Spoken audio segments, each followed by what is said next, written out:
Félix Tshisekedi invite les Congolais à l'unité pour parvenir au développement. Un message du couple présidentiel est transmis à l'occasion de la fête de Noël célébrée ce 25 décembre 2022. Vous suivrez tout au début de ce journal. Et Kinshasa, du moins, le centre-ville a été décoré sous les couleurs des fêtes de fin d'année. En ce jour de Noël, des parents se sont retrouvés avec leurs enfants, comme d'habitude, dans des places comme la gare centrale aménagée pour la cause. Et Noël toujours, le pape François a tenu son message traditionnel à travers et à la place Saint-Pierre. Le souverain pontife est revenu sur toutes les situations troubles qui menacent la paix et a appelé à faire taire les armes en Ukraine. Madame, Monsieur, bonsoir et bienvenue à vous tous. À l'occasion de la fête de la Nativité du Christ célébrée ce 25 décembre, le couple présidentiel a présenté ses vœux à tous les Congolais et à toutes les Congolaises pour l'année 2023 qui va commencer dans quelques jours. Félix Antoine Tshisekedi a invité chacun à cultiver l'amour et l'unité sans lesquels le Congo ne peut se développer. Très chers compatriotes, l'année dernière, à la même période, nous étions encore là pour vous souhaiter une belle et heureuse année 2022. Maintenant que celle-ci tend vers sa fin, c'est le moment propice pour dresser un bilan. Il y a certainement eu de bons et de moins bons moments, des réussites et des échecs, des hauts et des bas. Cependant, l'espoir est toujours permis, il n'y a aucune fatalité. En effet, vous avez peut-être versé une larme au courant de cette année, fût-elle de joie ou de peine. La bonne nouvelle est que l'Éternel nous donne l'occasion de faire mieux. Ce que nous n'avons pas pu atteindre en 2022, nous pourrons l'atteindre en 2023. Cette année qui arrive à grands pas sera marquée par plusieurs événements, au nombre desquels il y aura la visite du pape François, l'organisation des Jeux de la francophonie et surtout les élections en fin d'année. Il nous faut la débuter avec sérénité, foi, solidarité, courage, doublé de patriotisme. Alors que nous étions engagés à promouvoir le savoir-vivre et la solidarité pour que nos frères et sœurs sur toute l'étendue du territoire national puissent vivre heureux, des ennemis de la paix et de la concorde se sont de nouveau levés, semant pleurs, morts et désolation sur leur passage. Nous rendons un vibrant hommage aux nôtres qui ont perdu la vie et nous gardons une pensée pour tous nos compatriotes déplacés de guerre qui vont devoir passer les fêtes dans des conditions difficiles.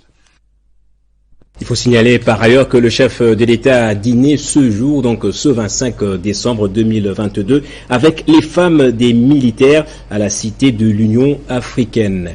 Et à quoi ressemble la ville de Kinshasa un jour de Noël pour ce 25 décembre 2022? C'est une fête habituelle. Les places comme la gare centrale ont été prises d'assaut par les parents et les enfants, mais Kinshasa reste une ville contraste où les inégalités sociales sont bien visibles et où la solidarité est de mise le jour de Noël.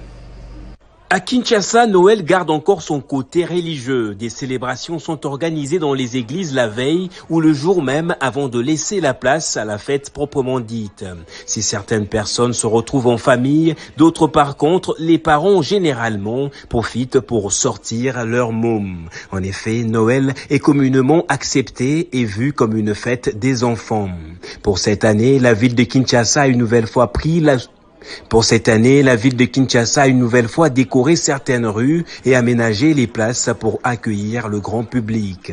À la place de la gare, par exemple, un gros sapin a été installé aux côtés des divers jeux à la grande satisfaction des parents et des enfants. Noël, c'est aussi un moment de partage. Les organisations non gouvernementales et des fondations comme celle de Liliane Iranga ont pris l'habitude de redonner le sourire aux plus démunis à travers des repas de cœur. Nous avons réuni ces enfants en cette journée qui est une journée où le monde entier célèbre la naissance du Christ, donc la fête de Noël. Nous avons réuni les enfants, ce n'est pas seulement ici à Kinshasa, nous l'avons fait dans le Nord Kivu, à Goma. Nous l'avons fait aussi dans le Sud Kivu, à Bukavu. Donc voilà, pour nous, l'objectif est atteint. Nous pouvons dire merci à toutes les personnes qui nous ont soutenus de pouvoir organiser cette journée. Noël est aussi un moment où les inégalités sociales sont mises à nu à Kinshasa. Si au centre-ville, l'on constate un certain engouement, c'est sans savoir la disette que connaissent les familles à l'intérieur de la capitale. Et Erin a fêté une nouvelle fois avec les orphelins le jour de Noël. René Mutombo Inabanza et toute son équipe étaient cette fois à l'orphelinat Adra Boulaya à Lubumbashi.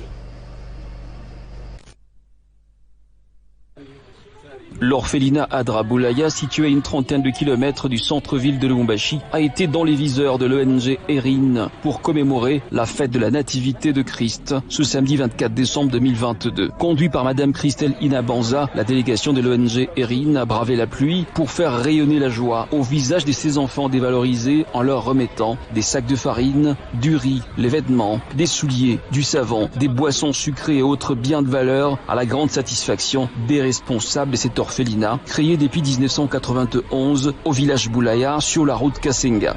Nous, c'est l'ONG Erin, représenté par le président Papa René Inabanza. C'est comme ça que lui aussi, il a pensé à vous pour soutenir afin que vous puissiez aussi bien fêter Noël. Les bénéficiaires ont eu des mots sincères pour louer le geste de René Mutombo Inabanza, visionnaire de l'ONG Erin, qui œuvre des plus belles lurettes en faveur des personnes sans ressources.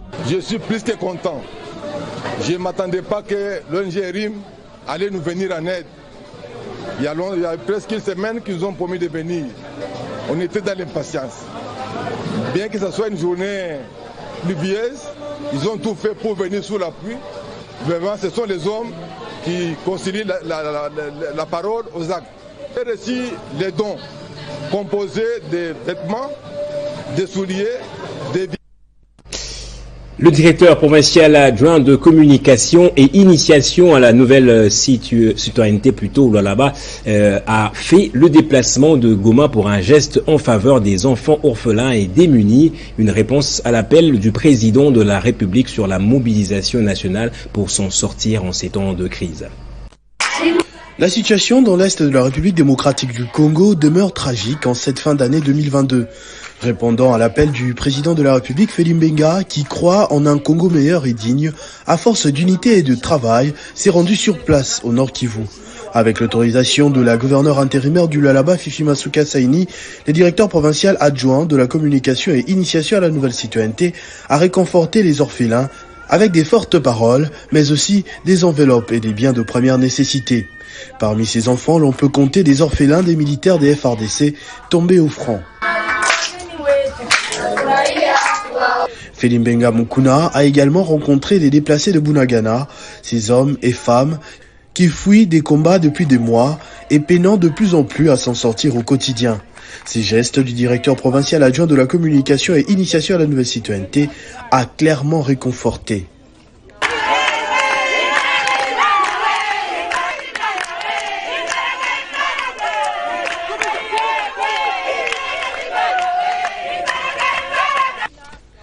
Des actions, à en croire Félix Mbenga, qui ont été rendues possibles grâce au soutien de l'autorité provinciale Fifi Masuka, mais aussi de l'évêque de Kolwezi, Richard Kazadi. Les politiques continuent de sensibiliser leur base à s'enrôler massivement en prévision des élections de 2023. Ce samedi, le rassemblement des jeunes patriotes que dirige Diersi Ngimbi a fait la ronde de quelques quartiers de Limité pour conscientiser la population par rapport à ce processus électoral. C'est sous un soleil accablant que s'est déroulée cette double cérémonie. En premier lieu, Diersi Ngimbi Kinkela, président du regroupement de jeunes patriotes, va procéder à l'implantation et présentation des cellules de base. Ensuite, la distribution des vivres au quartier Ndanou en passant par Kingabwa Point Chaud pour chuter au quartier Mumbele dans la commune de Limité. Un geste qui n'a pas laissé indifférente le maman.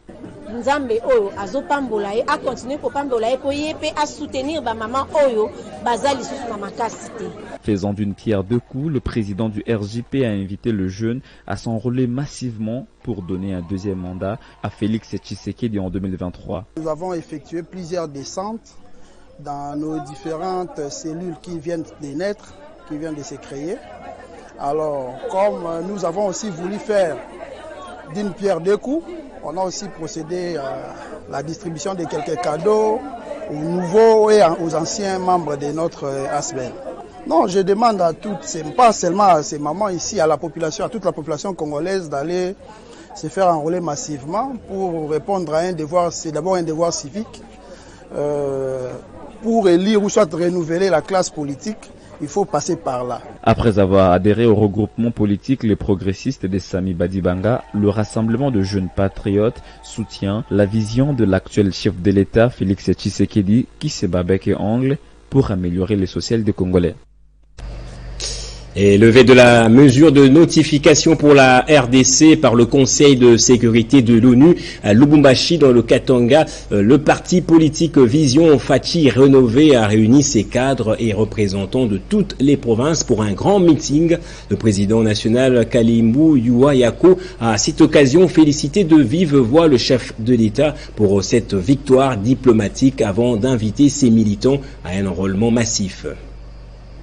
La ville de Lubumbashi a vibré ce samedi 23 décembre 2022 au rythme d'une grande matinée politique du parti Vision Faci Rénové. Plusieurs centaines de sectionnaires et des représentants de toutes les provinces de la RDC sont venus nombreux à l'invitation du président national et autorité morale du VFR. Une occasion pour Kalimbu Yuayako de féliciter le président de la République et chef de l'État, Félix Antoine Tshisekedi Tshilombo, pour la victoire diplomatique obtenue sur le Rwanda par la mise en déroute du M23. Caractériser la diplomatie, Dieu couche une vita ku est.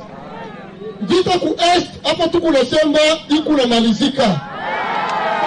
En présence du secrétaire général Jefté Banzé et des cadres du parti, le président national de la Vision Faci Rénové a donné un mot d'ordre clair, à savoir mobiliser les bases pour l'enrôlement massif en vue d'assurer une brillante réélection à Félix Tshisekedi et lui doter d'une écrasante majorité parlementaire à l'issue des élections de 2023.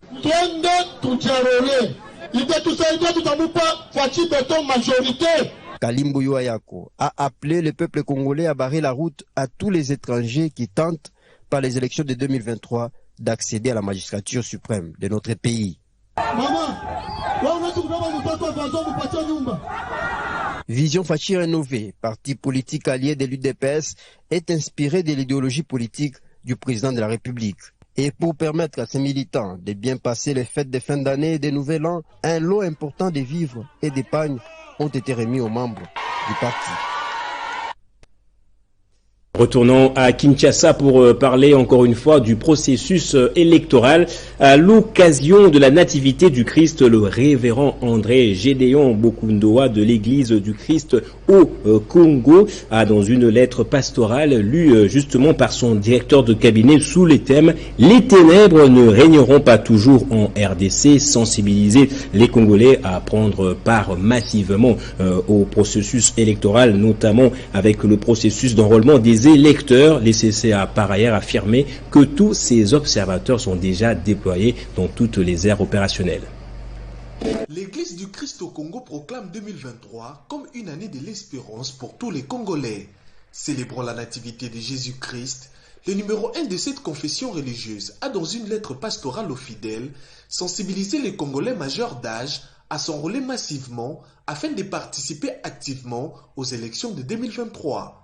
L'Église du Christ au Congo lance un vivant appel à tous les chrétiens protestants en particulier et au peuple congolais en général à saisir le temps opportun de changer notre histoire au travers des élections qui se préparent en fin 2023.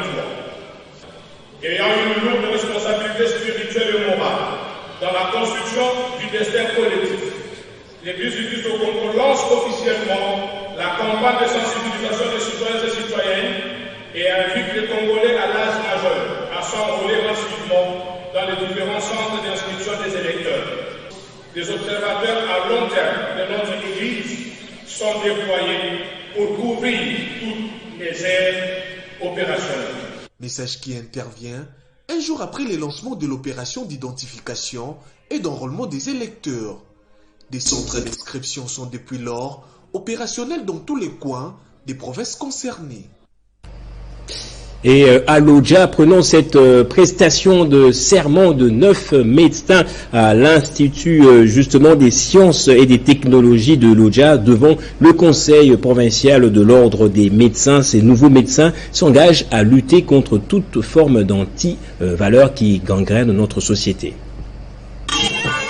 9 nouveaux médecins au total, dont 8 formés par l'Université des sciences et des technologies de Lodja et 1 en provenance de l'Université de Kindu. De la procession dans les artères de la ville de Lodja à la salle de la cérémonie pour la prestation du serment d'Hippocrate. Les nouveaux médecins de la première, deuxième et troisième promotion ont ici été métamorphosés en médecins assermentés. Je prends l'engagement solennel de consacrer ma vie au service de l'humanité. J'exercerai mon art avec conscience et dignité. Le président de l'ordre de médecins du Sankoro a dans son allocution remercié la fondation Echuka du député national Lambert Mende Omalanga pour la construction sur fonds propres de cet alma mater. Nous avons cité honorable Lambert Mende Omalanga, ministre honoraire, pour ses efforts et sacrifices combien louables qui aujourd'hui porte ses fruits. L'Université des sciences et des technologies de Lodja est comptée parmi les universités du pays dont la faculté de médecine lance sur le marché d'emploi les médecins dont les compétences ne sont pas à douter. Géré actuellement par l'État congolais, en convention entre la Fondation Echuka et les ministères de l'enseignement supérieur et universitaire, l'USTEL Lodja s'investit dans la formation efficace de l'homme et de la femme du Sankoro. Et on termine avec Noël, mais cette fois à l'international. Il s'agit de son message de Noël et de sa bénédiction. Ubi et Orbi du 25 décembre depuis la loge centrale de la basilique Saint-Pierre. Le pape François a de nouveau évoqué la Troisième Guerre mondiale, faisant allusion au conflit russo-ukrainien qu'il a qualifié de guerre insensée. Que le Seigneur nous rende prêts à des gestes concrets de solidarité pour aider ceux qui souffrent et qu'il éclaire l'esprit de ceux qui ont le pouvoir de faire taire les âmes et de mettre fin immédiatement à cette guerre insensée. Malheureusement, on préfère écouter d'autres arguments dictés par les logiques du monde. Mais la voix de l'enfant qui l'écoute.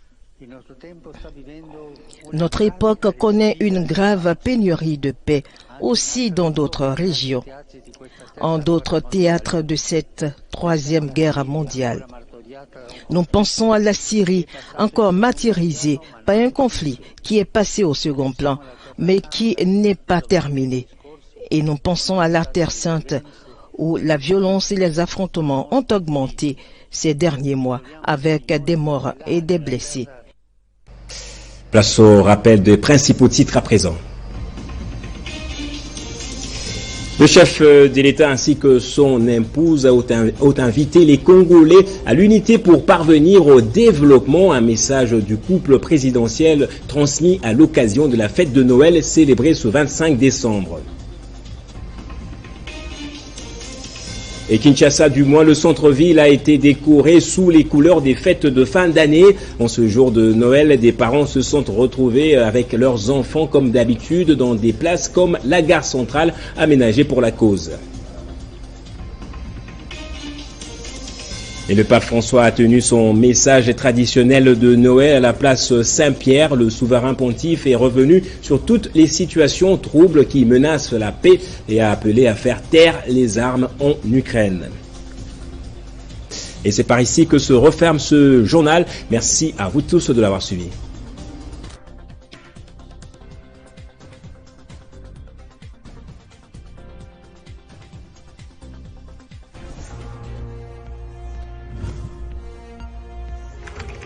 L'actualité reste incontinue.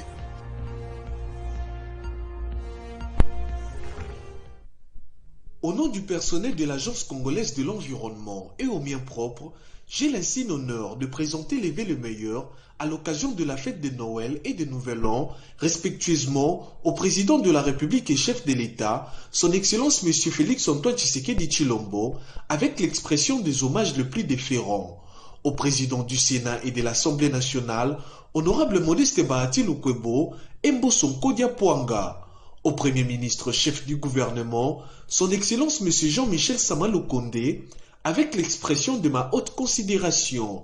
Au vice-premier ministre, ministre de l'Environnement et Développement durable, son Excellence Madame Eve Bazaï Bamassoudi. Et au peuple congolais tout entier, la CE saisit cette opportunité pour exprimer son soutien au FARDC et à la police nationale congolaise et aux autres services de sécurité de l'État pour les efforts fournis et sacrifices consentis, les rétablissements de la paix et du développement intégral pour l'intérêt du peuple congolais. Que Dieu bénisse la RDC.